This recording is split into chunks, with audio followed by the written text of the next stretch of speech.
वसल्लम ने फरमाया अद्दालु अलल खैरि कफ़ाइलिही, नेकी की तरफ रहनुमाई करने वाला, नेकी की तरफ ले जाने वाला वैसा है गोया कि उसको खुद करने वाला है। अगर हम किसी को नमाज पे लगा देंगे, किसी को दीन पे लगा देंगे, मेरी दावत की वजह से,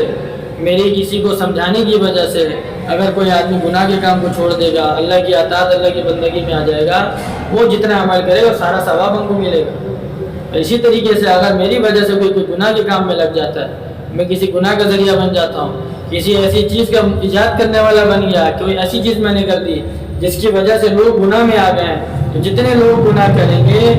उनका गुनाह भी मेरे सर पर होगा, उनका गुनाह भी हो सकता। इसलिए लोगों पर मेहनत करना, लोगों पर मेहनत करना, लोगों को दीन की तरफ लेकर आना, लोगों को नमाज सिखाना, कुरान सिखाना, हदीस सिखाना, शरीयत के अहकाम सिखाना, वो जब तक अमल करते रहेंगे उसका अजर व सवाब हमारे खाते में आता रहेगा।